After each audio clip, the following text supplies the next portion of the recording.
na kulay yellow at hawak mo naman si Pugong Bear na kulay blue.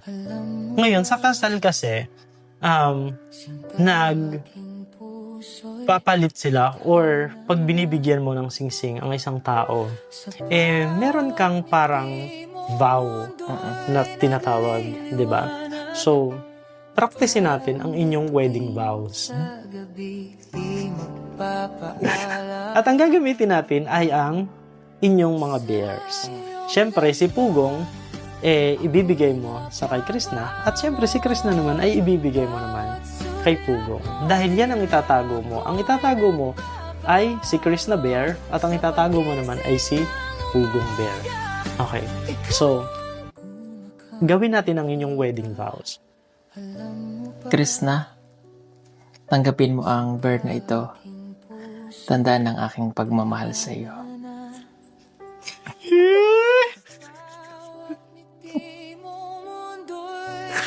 Ayan ha.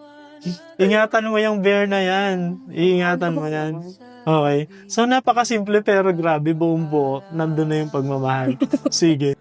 So, ikaw naman, Krishna. Ikaw naman ang magbigay ng iyong bear kay PJ. Kasabay ng iyong wedding vow. Paul, tanggapin na ito. Deliver na ito. Sisimbolo din ang pagmamahal ko sa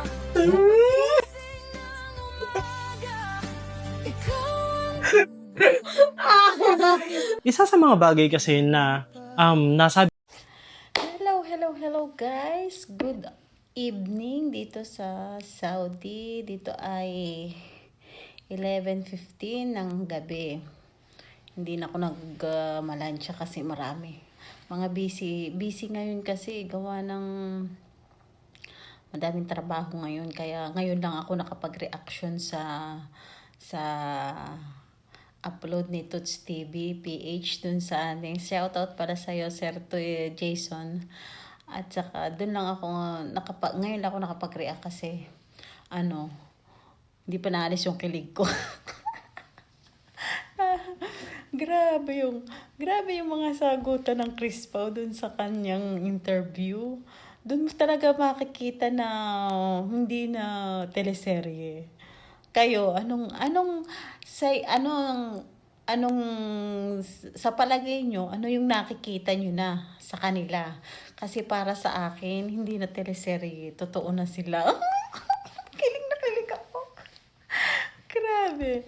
Tapos, tsaka yung sabi nila na yung talagang compatible silang dalawa. Yung mga sagutan nila, compatible na yung kanilang mga sagot. Parang ang tagal na nila, no? Tapos, tapos narinig, di ba, napanood natin. Grabe, nung una ko talaga napanood, na-shock ako na gusto magka-baby kasi yun ang kanilang, ang caption ni Sir Jason.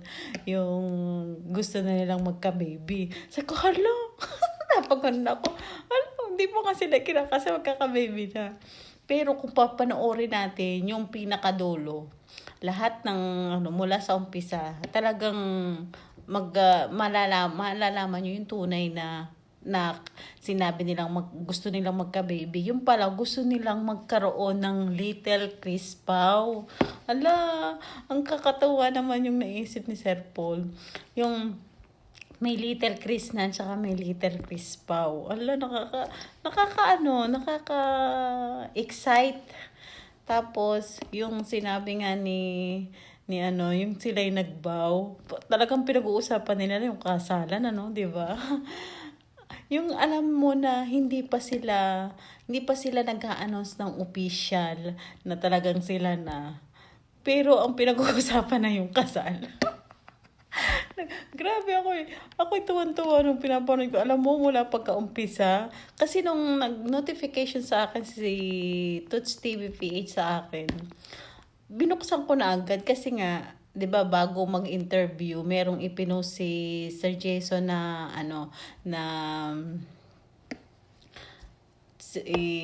nung picture nung yun nga, nagpost si Sir Jason na yung picture nung dalawa na na may picture sila na may lakad na interviewan si Sir Paul.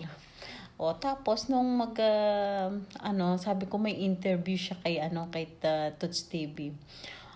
Ay di inabangan ko talaga. Tapos nung nag-notification nga sila, pinanood ko na agad. Pinanood ko na agad. Nung gabi, gusto ko agad reactionan. Kaso nga lang busy. Ngayon lang ako nakapag may may message sa akin na, Ma'am, anuhin mo na. Reactionan mo na yung kung anong reaction mo. Ay, sobrang kilig talaga. Hindi mawala-wala hanggang sa pagtulog ko. Nakangiti ako. Kasi pinaulit-ulit ko din panoorin. Kita niyo naman. Hindi nakakasawang panoorin at pakinggan yung mga sinasabi nila. Sa sobrang kilig. Ewan ba yung Chris Pao na yan?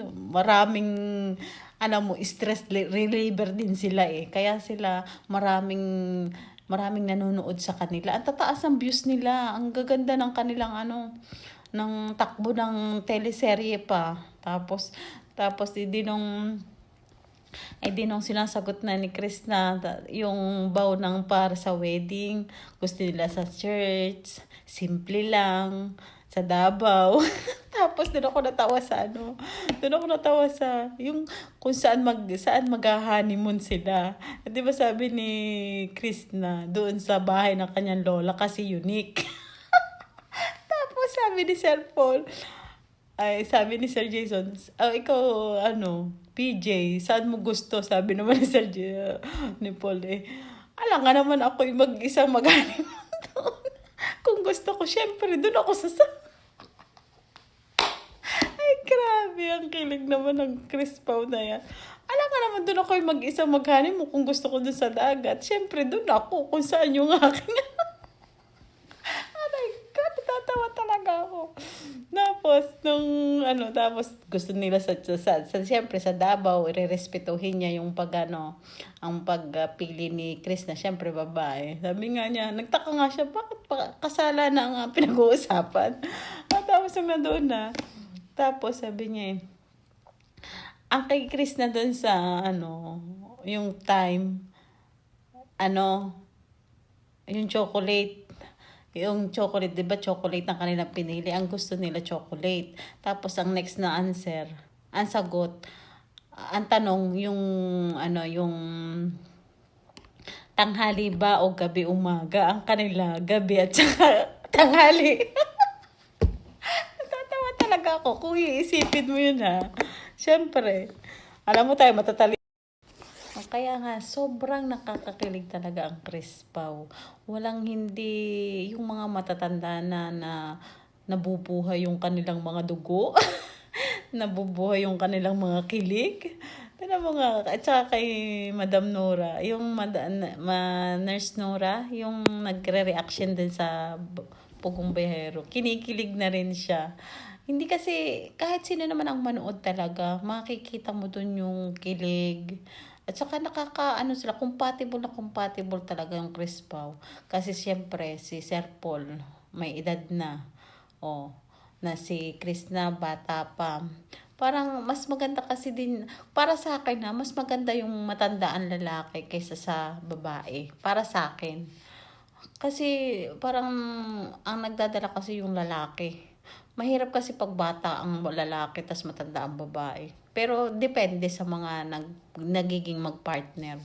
Pero para sa akin, mas gusto ko ang lalaki ang matanda sa akin. Tapos ang sinabing nagbow sila ng sa kanilang bow na para sa wedding. Sabi niya, itong biyernes to, Chris, ito binibigay ko sa iyo, Chris, na simbolo ng aking pagmamahal sa'yo. Push. Tapos ang kay Krista naman, ito, Paul na ang tawag Paul. Ito yung simbolo ng, itong bear na to. Bear lang to, pero ito ang simbolo ng pagmamahal ko sa'yo. Grabe. Nakakatawa talaga. Alam mo, lahat talaga iniikot ko kasi sila panoorin. Tulad din dyan si Mami Phoebe. Ang ganda ng tanong niya. Sino ang gusto mo? Si Paul o si Edito? Sabi niya siyempre, ang anak mo.